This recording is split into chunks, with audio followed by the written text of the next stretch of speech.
भाई लोग फाइटर की रिलीज से पहले बहुत से मेरे भाई लोग, मेरे दोस्त इस फिल्म को हॉलीवुड की एक बाप लेवल फिल्म, टॉम क्रूज की फिल्म टॉप गन मैवरिक के साथ कंपेयर कर रहे थे। बट भाई साहब एक बहुत बड़ा ही कोई स्कैम है, लिटरली मैं मजाक नहीं कर रहा। यानी कि टॉप गन मैवरिक बनी थी 1400 करोड़ में, 1400 करोड़ में, और फाइटर बनी है जस्ट 300 करोड़ में। यानी कि फाइटर जैसी 4 से 5 फिल्म्स बन सकती हैं टॉप गन मैवरिक के बजट में। बट भाई सिद्धार्थ आनंद ने जो एक्शन डिजाइन किए हैं, जो एरियल एक्शंस हैं, ओहो हो, माइंड ब्लोविंग। यानी कि आप एक तरफ टॉप गन मैवरिक को रखो, उसका बजट भी रखो 1400 करोड़, और एक तरफ फाइटर के ये एक्शन सीक्वेंसेस रखो और 300 करोड़ का बजट रखो, आप कंपेयर नहीं कर पाओगे। ऐसे बाप लेवल एक्शन सीक्वेंसेस हैं, वीएफएक्स हैं भाई, माइंड ब्लोविंग।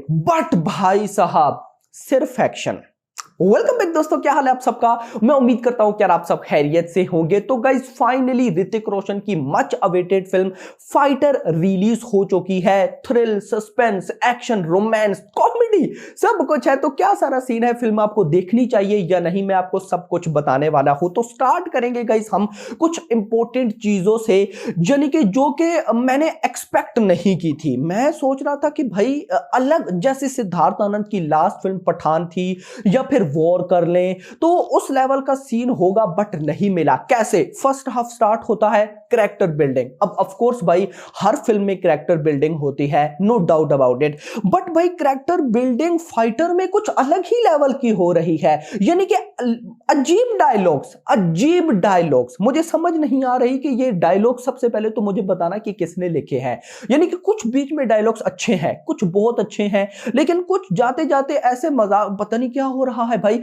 अच्छा इंटरेस्टिंग चीज, फर्स्ट हाफ ऐसे कैरेक्टर बिल्डिंग हो रही है, अजीब तरह के भाई साहब डायलॉग्स हो रहे हैं, पार्टीज चल रही हैं, फिर गाना आ जाता है। गाना वो अच्छा है, लेकिन उधर गाना डालने की जरूरत क्या है भाई फर्स्ट हाफ में।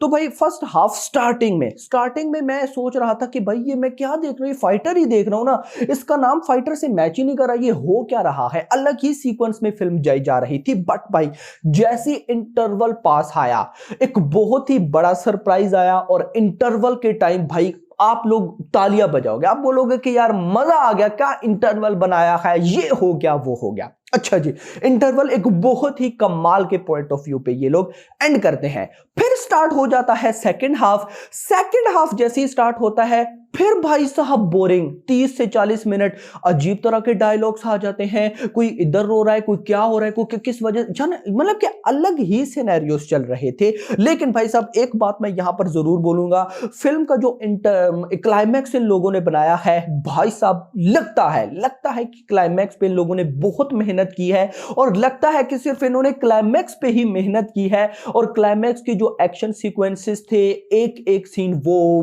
बाप लेवल था भाई साहब।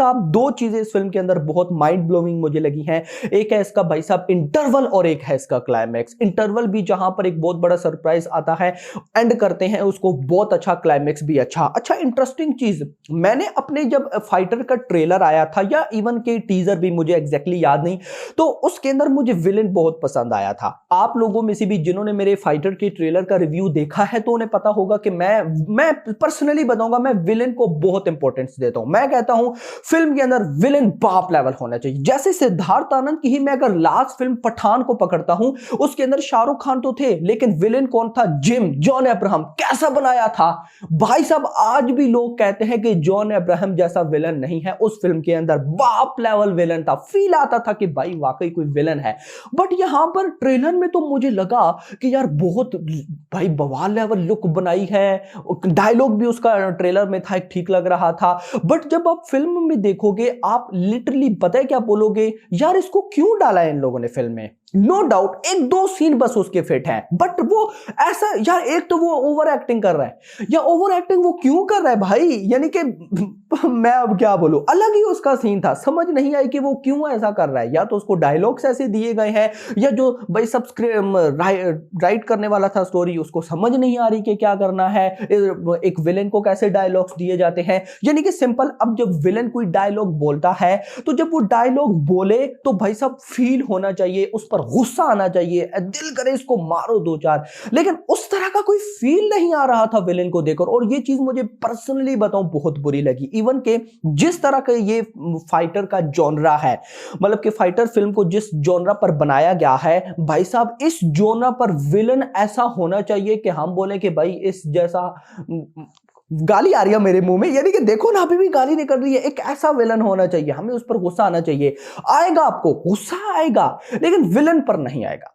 अलग हो रहा है भाई साहब सीन ओवरऑल है, मतलब कि अगर देखा जाए तो सिद्धार्थ आनंद ने इस फिल्म की डायरेक्शन बहुत अच्छी की है भाई, एक्शन सीक्वेंसेस कमाल है। दूसरी चीज इमोशन बहुत अच्छे डाले हैं, no doubt about it, emotion बहुत अच्छे डाले हैं। बट मुझे पर्सनली ऐसा लग रहा था कि इमोशंस कुछ ज्यादा हो रहे हैं, यानी कि ज्यादा होने चाहिए। क्योंकि गाइस देखो इस फिल्म की ड्यूरेशन है लगभग 2 आवर्स एंड 40, यानी कि आप इस फिल्म को 3 घंटे का मान सकते हो। लगभग 1 घंटा 20 मिनट का फर्स्ट हाफ है और 1.5 घंटे का ही लगभग सेकंड हाफ है।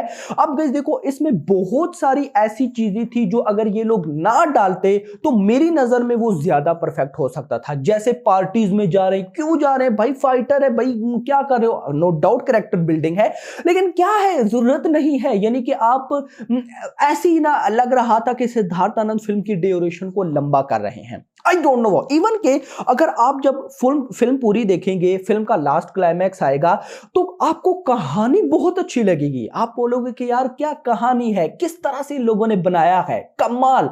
बट भाई साहब इस कहानी को और अच्छे से दिखाया जा सकता था, और ज्यादा अच्छे से दिखाया जा सकता था, और डेप्थ में जाया जा सकता था। मैं यहां पर यह जरूर बोलूंगा कि सिद्धार्थ आनंद ने इस फिल्म के अंदर ज्यादा एक्शन पर भी मतलब कि ध्यान दिया है और ज्यादा इमोशंस पर भी ध्यान दिया है। कहानी तो उनके पास बहुत अच्छी थी, लेकिन इस कहानी को वो बहुत अच्छे से रिप्रेजेंट नहीं कर पाए। यानी कि मैं शॉक्ड हुआ हूं। रीजन ये थी कि भाई इस फिल्म में किस चीज की कमी है।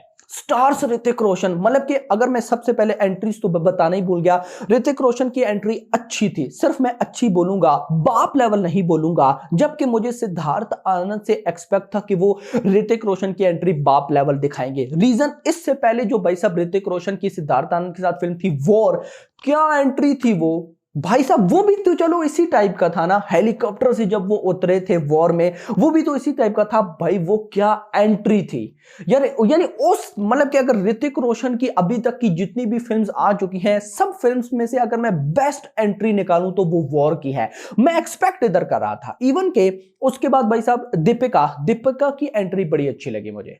दीपिका की सचमुच एंट्री अच्छी थी, यानी कि सही लगी। अब गाइस देखो ना, सिद्धार्थ आनंद भाई कमाल की स्टोरी है इनके पास, वीएफएक्स की कोई कमी नहीं, आउटस्टैंडिंग वीएफएक्स, कलर ग्रेडिंग कमाल, बीजीएम कमाल, स्पेशली बीजीएम आपको बहुत इंप्रेस करेगा।